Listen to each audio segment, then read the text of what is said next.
So welcome everyone to Chris' session about teaching Joomla to the next generation. I'm very happy that I moderate this topic because I teach Joomla as well to kids, yeah. And I'm very excited to hear about Chris' insights. We have a F&A area, so if you have any questions, please just post them in the F&A, and I will forward them to Chris in the end of the session and also post a link to the slides and some material in the end. Welcome, Chris, and excited for your session now. Thank you. Yes, I'm excited to share this today. I'm going to give a little bit of background. First of all, let's see if the technology works here. I'm working on how many screens do we have open. I'm going to share in this session a way to provide a potential career path for youth that you may not, or they may not know what to pursue, so this might be good for them in that way. Also a way that you might be able to build your own business and make some more money for your business. Also, one potential improvement to the market share problem of Joomla, which we all talk about all the time. So this might be, now it's not going to be a big one, but it'll be there. And hopefully we're going to do that in just about 30 to 35 minutes. So I'm going to be sharing part of the process that led to how all this and this solution that I've come up with for me. Also the structure of the solution, as well as some of the tools and resources that I've used to implement the solution. But first, before we get started, a little bit of background, because that'll help you understand how I got to that process. I basically have two careers. First of all, it's developing Joomla sites with custom programming and working with high school students. So those are the two areas that I generally work with. When I'm developing Joomla sites and custom programming, my main activity of business for close to 20 years is mainly developing Joomla sites, managing them, and creating custom components, modules, and plugins. And yes, when I say 20 years, yes, I was doing that before Joomla was around. I count the Mambo days as part of Joomla. And before that, I wrote my own CMS by hand. Don't ask me why. It's a long story.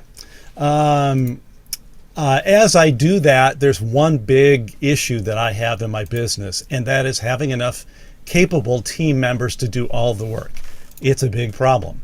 And also, I regularly need extra coders that know Joomla, that have tried to get, and I've tried to get additional outsourced developers, haven't been able to find any that can work to my standards, which aren't really all that high when you look at it. Basically, get the code done to specs provided, get the code done in a timely manner, communicate what you're doing, and ask before you guess how something should be done if it isn't clearly in the specs. And also, usually that's outsourcing, so I'm expecting reasonable rates, not cheap, but at least good value for what we're doing.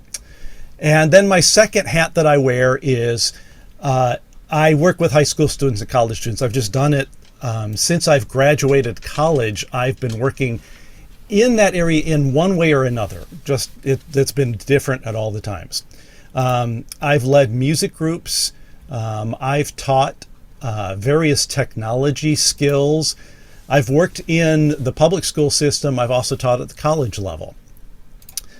Significant issues I see in that field is that there is a lack of real-world training for web development. Now there is programming, but there's not really good real-world skills for web development. And I'm speaking from the US side of things, specifically from Minnesota, not that because we're cold, it's different, but I've seen it in other states too that I've lived. In the US public schools, they're not preparing students for real-world programming careers. They're focusing a lot on game coding, robotics, and other business programming. And I know there are real-world jobs related to that, but there's a lot more opportunity to jump in at the web development area, I think. Students don't have to be tricked into coding with gaming. A lot of educators seem to think that. I have students that don't need that. We adults don't have to have everything as a game that we do. when we're coding. So kids don't necessarily need that. Also, spending lots of money on toys when they can just prepare students with practical coding skills and logic abilities. Now, I am going into that area this year with some toys like the BBC Microbit and that kind of stuff, but you don't have to go there with everything. As far as U.S. colleges and universities, I can tell you because I've worked in them. I also have 3 adult children, and have been through college recently. And I've looked at the course catalogs. They don't provide practical web skills and development skills. In fact, they often don't provide any. Web development is treated like something like a Word document. Just go set up a WordPress or a Wix site for the class assignment. I had a daughter that was told that in a marketing class. It's just, you're supposed to know how to do that. There's no training in online security and web server management. There are universities that do have that, but in the general scope of things, they're very small compared to the need that is there. Also, most coding is focused on corporate coding, Java, C++, and that type of thing, or scientific coding. I tell my students it's the NASA coding, the big data analytics, which is a field, it's real world coding, but they're missing the web part. The other thing that they're missing out on, or at least I've found, is the ROI, or return on investment, on what it costs for a university degree, at least here in the US. It costs a lot. Parents and students are both catching on that maybe what they're being charged is not really worth what they're getting. Again, now I have 3 hats. So my 3rd hat that I put on is the co-leader of our Joomla Twin Cities user group, or JNet group we call it. And I was formerly part of the Joomla marketing team and led for a short time on that back in the J37 days. And one of the focus there has been just on promoting Joomla and getting it publicized. The issues that I found with that hat is, of course, the Joomla market share. We all talk about it. We want to see it increase. The other thing is just us getting a decent sized group at our Joog events. We are in a metro area, but we don't have that many Joomla developers here. And we talked about that in the opening session. We did have a Joomla Minnesota event at the Mall of America I think it's about 6 years ago. A pretty big event, but we don't have that much mass anymore here. So the problems that we're looking at to solve, first of all, personally, I need more developers. Second of all, Joomla needs more developers. And third, the education system is not providing practical training for web development careers, or it costs too much. So first, the Nonsolution. Just go to Udemy and Khan Academy, just send students over there and they can just do them on their own. Or just learn on YouTube. You can be an expert in YouTube in 15 minutes on anything. The problem for students is, how do you know where to start, or where do you go next? Also, usually it's just a presentation with little personal feedback. And younger students need direction, and I mean younger, high school even, I'm considering them younger than me. They need personal feedback on their work. Also, there's no sense of community. Most younger and older students do better learning together with others. There's no way to put it into the real world, or put it into use in the real world. And also, there's often no motivation to finish. I can watch all kinds of YouTube videos, but there's really no practical things that get me motivated to actually finish and actually do it, other than just to sit and watch. So let's take a look at the solution. My solution is to create in-person high school grade 9 to 12 learning process that involves direct instruction, direct feedback, it's goal-oriented, and it's career-focused. So the method I'm using, we're going to go through some of those specifically, or flesh them out a little bit more. For directed instruction, first of all, it needs to be personal to the students involved. It needs to be able to change course when needed. And the second, for direct feedback, it's a very important thing. Students, especially high school students, need to have direct feedback and frequent personal review and assistance with their work. You can't just put a video up and expect them to do it and figure out where they went wrong. I have that problem. We talk about that in class all the time. Needs to be regular each topic on, the feedback needs to be regular on each topic in each week. Also, give grades. It needs to have a grading system. All students understand them. We all understand that. Parents understand that. It's a common means to benchmark their work. And also have students review other students' work, individually or in class in a group setting. It's a good introduction to pair programming too. The third point or section is, it is goal-oriented. We've already mentioned it, grading their work. That's important to do. Providing in-class coding challenges that match what they've learned. Not calling them grades or tests or quizzes, but just a challenge. Put some goal at the end of the program, not just individual sessions or series. And also state the goal in the description of the program. Something like, by the end of this course, the student will have created a working website online or for a real organization, which they might even turn into a real job. Fourth, it's career focused. Make sure you're focusing on teaching what you know is important to a web Joomla developer. How to work with everything in Joomla. At least basic PHP skills, good HTML, CSS understanding what is a database is, how it works, and how Joomla uses it. Many people think that that students can pick this up really quick, but to be honest, many high school students don't even have a clue what a database is.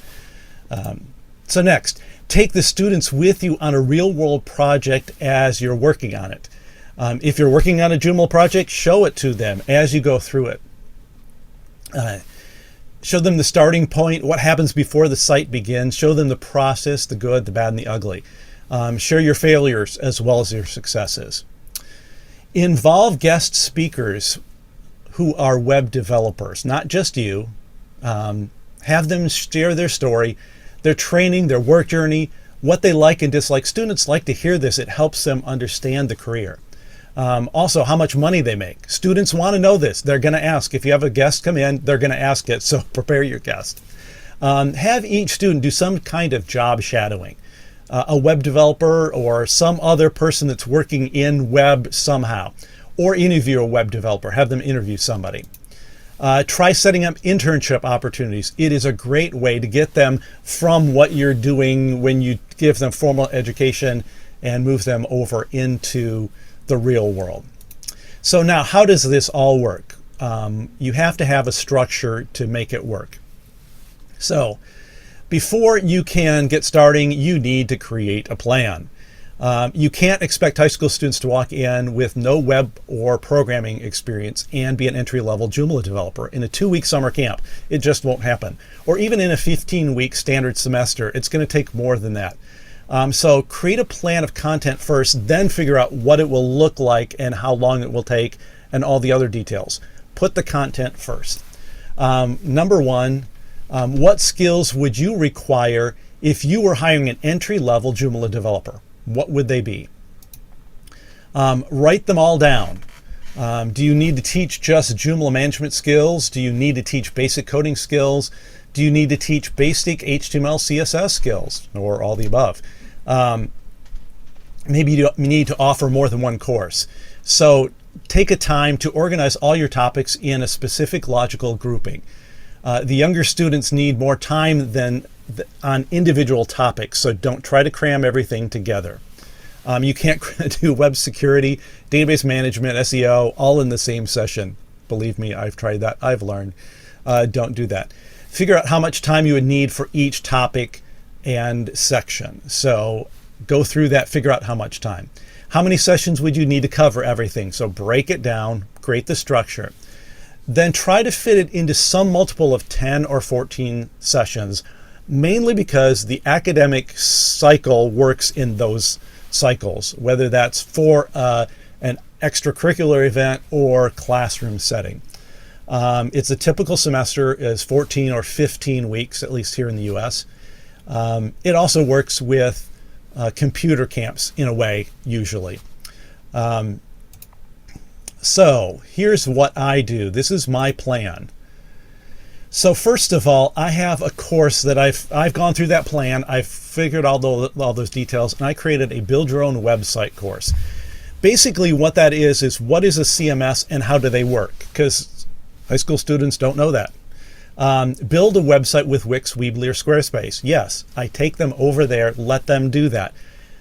If you're going to go into web development in Joomla, you need to know what's there because that is out there. And they need to see the differences. I also have them build a website in WordPress so that they know what is there and they can see the differences. Then we go into Joomla, we build the website, and then we go through complete training in all the basic concepts of Joomla. So they have a site that's set up, working. And also we get in their basic training of website security and good Joomla site management. The next class, and each of these are full semesters, is Introduction to Real World Programming. It's basic programming concepts in Python because you can't program Joomla if you don't know how to program, and most students don't have that. And so we give them the training in basic programming skills. What is a loop? Just basic coding skills. We start with Python just because it is an easier language to learn. There's a lot more educational tools. After they get through both of those, let's see, there we go. We have the class Programming for the Internet, where we put all that together and we teach them a new language. We teach them HTML, CSS, XML, because we deal with that in Joomla. What is the difference? Build a custom Joomla module. Yes, they learn PHP. I forget to put that in there too. And some more Joomla items, SEO, template design, and that sort of thing. And finally, we focus it or try to get them all into an internship. Either with a web development agency or with a small business that needs web help. I supervise it, so it's kind of an extension of the class. In each course, we have a 14-week course plan, one topic per week, one class per session. I create a formal syllabus because students need that, parents need that. It helps me stay on track, although we do modify it as we go along. And each class session includes about half of the session is assignment review. We go over what they did in the previous week. Half of it is topic presentation where I explain what's coming up next. It's active lecture, so I involve the students in that. And a quarter of it is discussion of tech news and other somewhat related concepts. And yeah, that's more than 100% of the time, but if you've ever been in a class session, you know you have to overplan because sometimes you can run out of material, although usually I'm the other opposite end, which I'm just looking at the time. We need to stay on track. So hopefully we won't go over. So the next thing is, okay, you've got this plan. How do you find a place to do this? Where do you do this? A few different options. Homeschool groups. Homeschooling groups have increased. Homeschooling in general has increased. I found a statistic. It's up to about 19% of families at the height in 2021. That's a lot of families. Of course, that was COVID inspired, but it's not dropping down all that much. If you're not familiar with the homeschooling community, you should get involved with that. Understand it before you start to get involved there, because it's different if you've not experienced that. The other is public schools. Most public school districts have enrichment programs, whether that's after school, in the summer. They have, and it's also not just for school students, high school students, or possibly middle school, but also adults can do it. It's community ed. Private schools, they have grown significantly too over the last few years. So, and they do have adjunct instructors that they'll call in just for a certain skill. Smaller ones will allow you to teach after school events. There's another area you could possibly get into the college and university level, but my experience having already done that is, first of all, you have to have an advanced degree to teach in most of them. And the other thing is that it is very structured and they do what they've done forever and it changes very slow. We won't go into the details. What I do is I do it at Homeschool Academy, which is a little bit of a bridge between, it's a place where homeschool parents can bring their students and get stuff that the parents can't do. That's a quick summary. So now some of the tools that I use to make it happen. These are key tools that you have to have. First of all, number one, it might sound obvious, but you have to have a projector. You can't get up in front of a bunch of high school kids and just talk for, in my case, 90 minutes a week. It just does not work. You have to have a projector that works and a whiteboard. The second thing is textbook. This is the thing that's really hard. First of all, don't just try to find a textbook and teach from it. You have to make it real. There aren't any Joomla textbooks, and I don't know there's any Joomla 4 books at all right now, not that I'm aware of. I don't know if AWS Solutions is working on something. Also, most Joomla books are good for reference, not necessarily for teaching, especially high school level. But you can incorporate text in there. And I'll be sharing one, I'll share that in just a minute, sorry. Let's just go to that. I use one textbook that is a great textbook. It's for our Python course, Python Crash Course by Eric Mathis from No Starch Press. And I will have a link to all these resources. I have a info sheet that will share a link near the end. Next thing that you have to have is media or podcast and video. You can't, if you're doing a weekly event like I do, weekly teaching, they need more in between because you just can't cover everything in one 90-minute session. So I use podcast and video. Some of the ones that I use for HTML and CSS, some of these, hopefully you've heard of them. If not, you need to use them even just for your own business. Kevin Powell has a great one on YouTube about HTML, CSS. Some general coding topics, Network Chuck, podcast syntax, tasty web development treats. Related to Python, there's a podcast, Talk Python to Me, and also Real Python. And there's one, if you're going to teach anything, really the best podcast to listen to, not to share with the students, but to listen to for yourself, is Teaching Python with Kelly and Sean. It is great. It gives you all kinds of great resources. The next thing, you need to manage this thing that you create. And you need a learning management system. You'll get down to it. You'll find you can try. I've tried with Joomla itself. It's really, you can make it work, but you'll spend so much time just creating the thing that you'll have very little time to prep for teaching. What I use is Moodle. I've used almost every LMS that's out there for Joomla. It just doesn't cut it for the practicality of Moodle. If you're not familiar with Moodle, it's used by many colleges and universities. It's got a large community. It is open source, and there is integrations with Joomla. There's a bridge. It's an extension. I think it's in the JED, in the Joomla extension directory. It's been around. Moodle's been around since 2002. It's relatively easy to learn. If you've been around Joomla for a while, you can learn. Moodle. Next, programming tools. We use a lot of programming tools in our courses.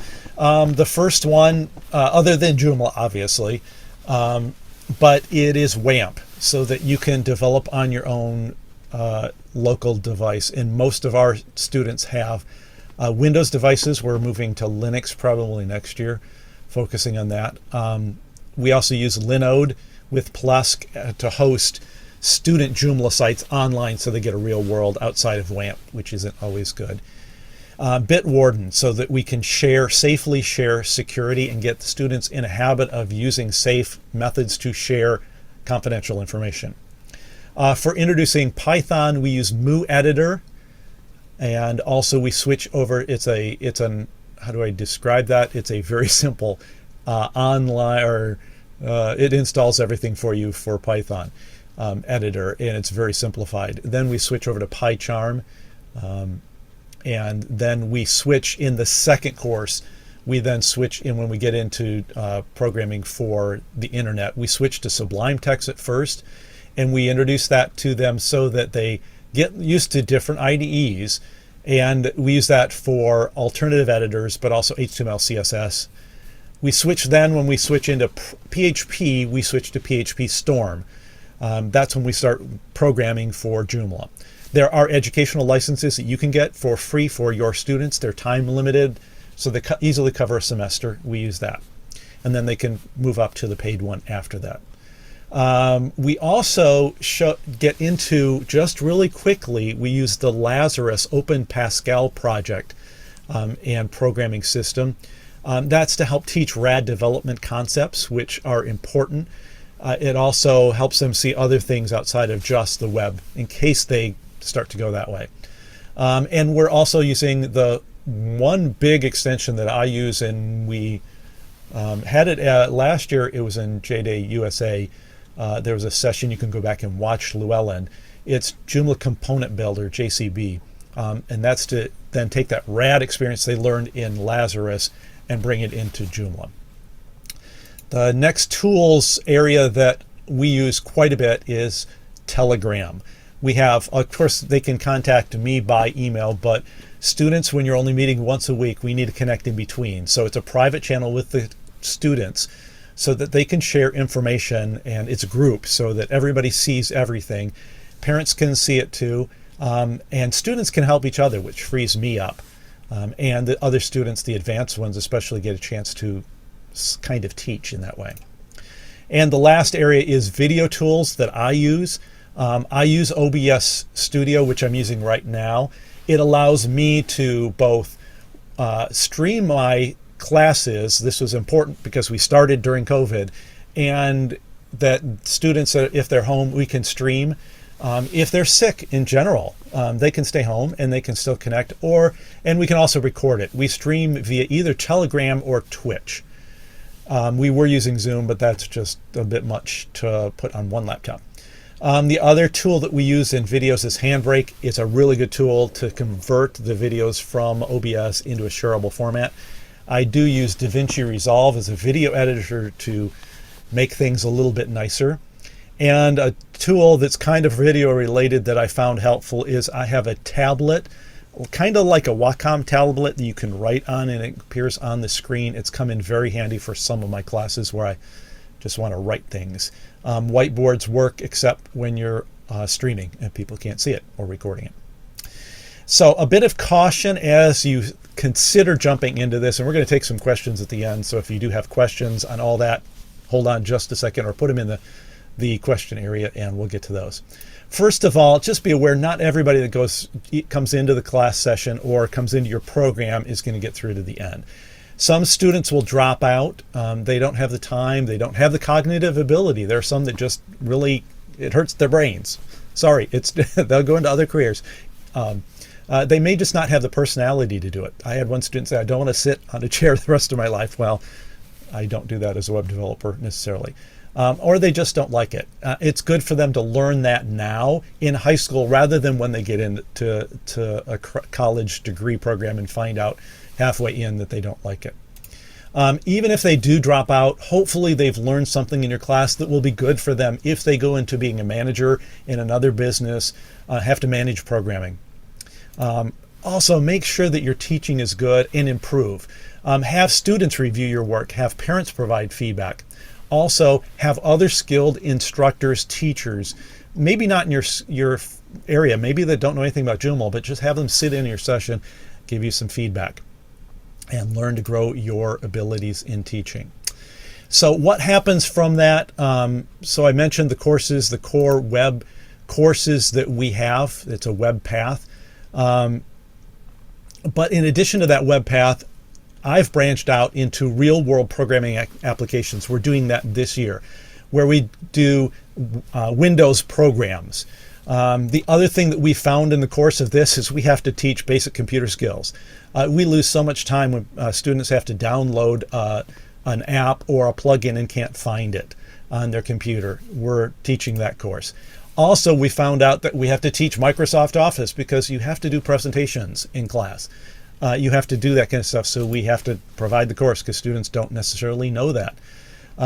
We have an intro to computer technology. That's where we're doing the microbit, the Arduinos. We're not doing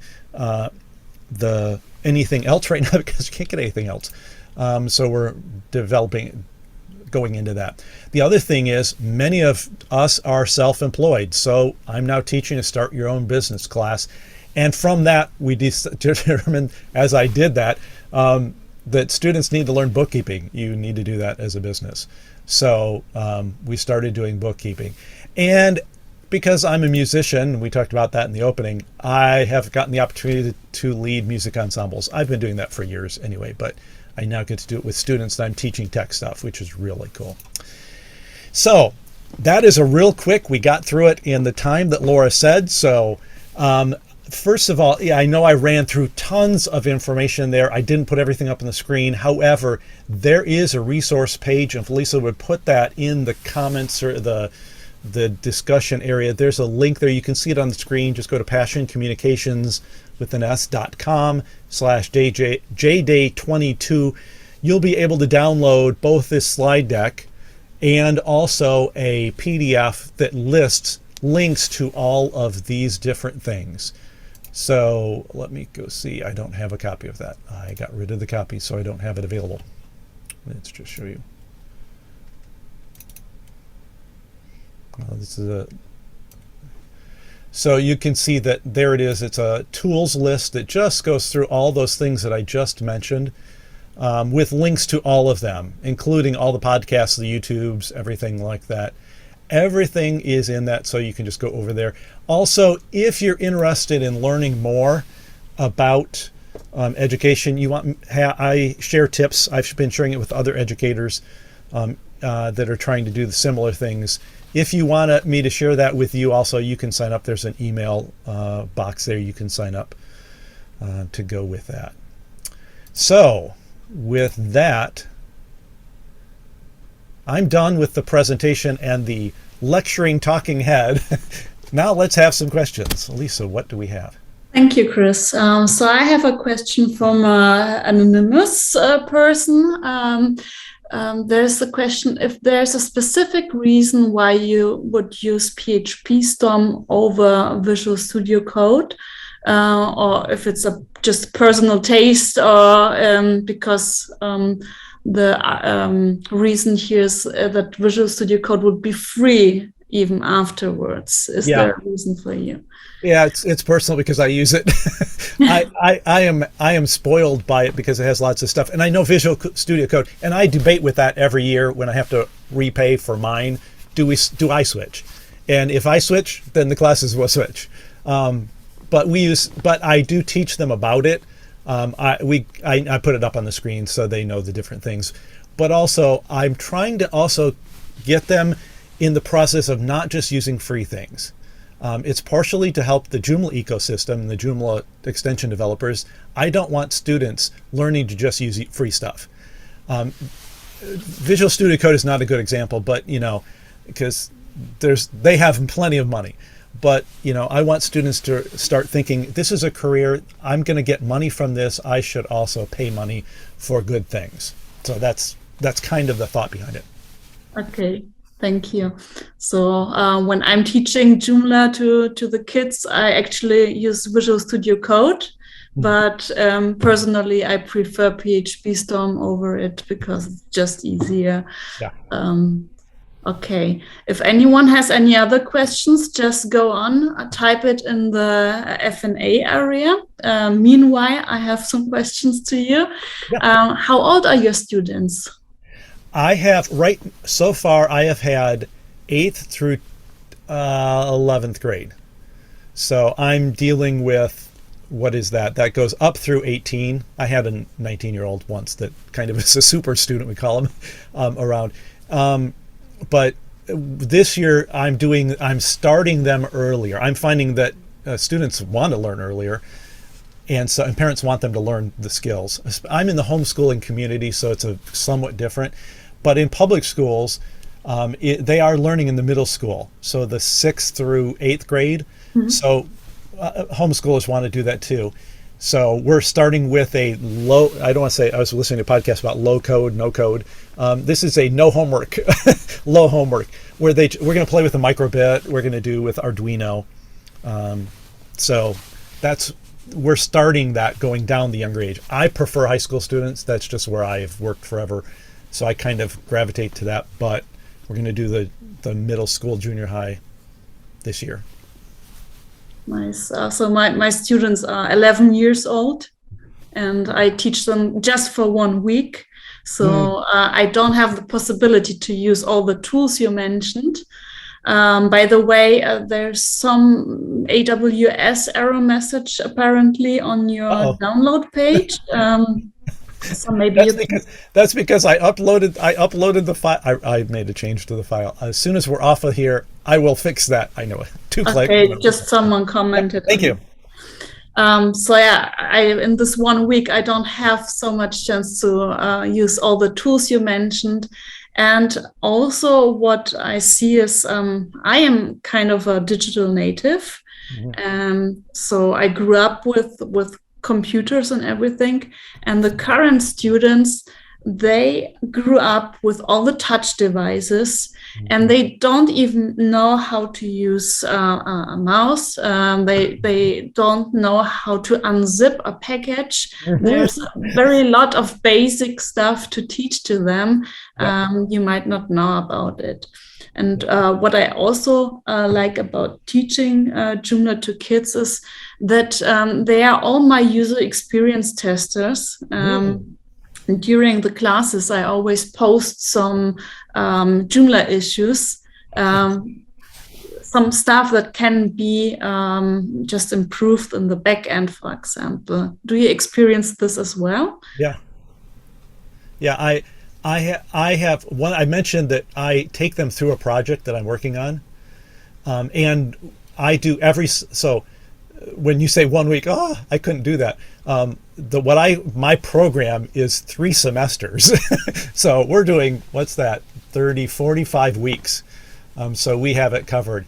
Even in that, we can't get to those skills, like how to unzip a file. That's why we now have a program where we just do for 2 sessions, 2 half days, where we just bring them in and show them how to unzip or to find the file. Yeah. But then in the final class, where they're programming web development, that's where I bring in whatever I'm working on. They walk through that, what I'm working on, they get to see it, and they point out the things that I miss. It's like, whoa, they're very good. I find students are very good at UI testing and finding what I missed. Absolutely.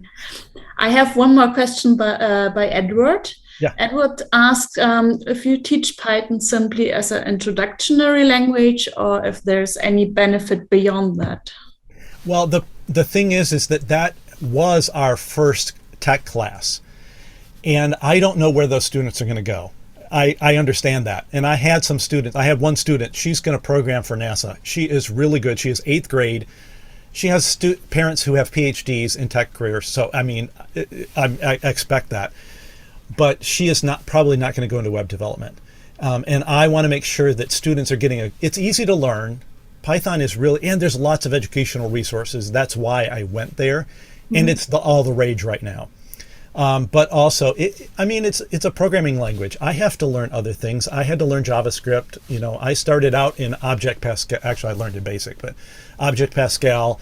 I had to learn multiple languages, and students need to understand that. We all deal with HTML, CSS, JavaScript, PHP. Okay, you might as well learn Python. So that's why I start with it. And there's lots of good free resources. And going back to the comment about PHP Storm, PyCharm is free. So that editing IDE is completely free. So that's a whole ecosystem there that they don't have to pay for. And that's one thing we're going to do this year, because I have some students that didn't want to go into web development but still want to learn some more.